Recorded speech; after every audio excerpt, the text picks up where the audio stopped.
السلام عليكم ورحمة الله وبركاته. الحمد لله رب العالمين، والصلاة والسلام على المبعوث رحمة للعالمين. أما بعد، أيها الأحبة الفضلاء، مرحبا بكم من جديد في الحلقة الثانية وفي الجزء الثاني من برنامجك اللهم بك أصبحنا. أخي المبارك وأختي المباركة، نعم، تفقد حلاوة الإيمان في الصلاة. إذا لم تجدها فاعلم بأنك محروم، واعلم بأن الباب مغلق عليك. أسأل الله سبحانه وتعالى بمنه وكرمه ألا يحرمنا من فضله، اللهم آمين. أخي المبارك وأختي المباركة، يقول سبحانه وتعالى: واستعينوا بالصبر والصلاة وإنها لكبيرة إلا على الخاشعين. وعند مسلم من حديث أبي مالك الحارث بن عاصم الأشعري رضي الله عنه أن النبي صلى الله عليه وسلم قال: والصلاة نور، وما سميت الصلاة بالصلاة إلا ولأنها صلة بين العبد وربه سبحانه. أستحلفك بالله، نعم أستحلفك بالله، إذا لم تجد حلاوة الإيمان في الصلاة فأين تتوقع أن تجدها؟ والإنسان على نفسه بصيرة.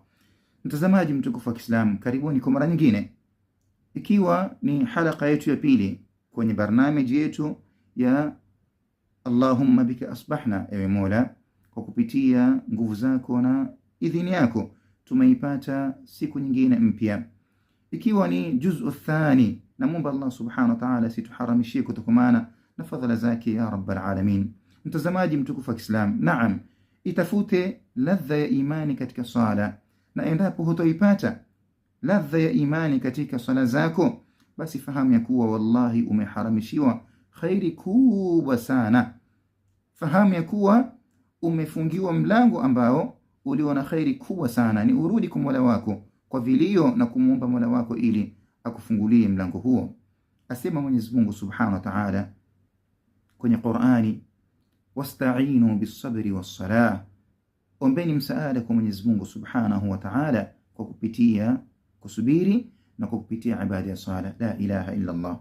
Tizama ibada ya sala jinsi ilivyo na sehemu kubwa, mpaka Mwenyezi Mungu Subhanahu wa Ta'ala akatuamrisha mimi na wewe kwa kupitia ibada ya sala ili tuombe msaada kwa Mwenyezi Mungu Subhanahu wa Ta'ala kwa kupitia ibada ya sala, na kujipendekeza kwa Mola wetu kupitia ibada ya sala na kujikurubisha kwake Subhanahu wa Ta'ala. Naam, ukifahamu ya kuwa ibada ya sala haikuitwa kwa jina hili isipokuwa ni kiunganishi ambacho chenye kumuunganisha baina ya mja na Mola wake Subhanahu wa Ta'ala.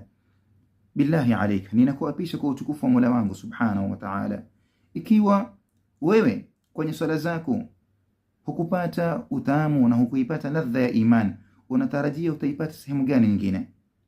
Na yamekuja mapokezi bora kwa Imam Muslim kutokana na hadithi ya Abi Malik Al-Harith ibn Asim Al-Ash'ari radhiyallahu anhu. Asumulia sahaba huyu kwa Mtume sallallahu alayhi wasallam amesema kwenye hadithi ndefu, asema Mtume sallallahu alayhi wasallam: was-salatu nurun, na sala ni nuru.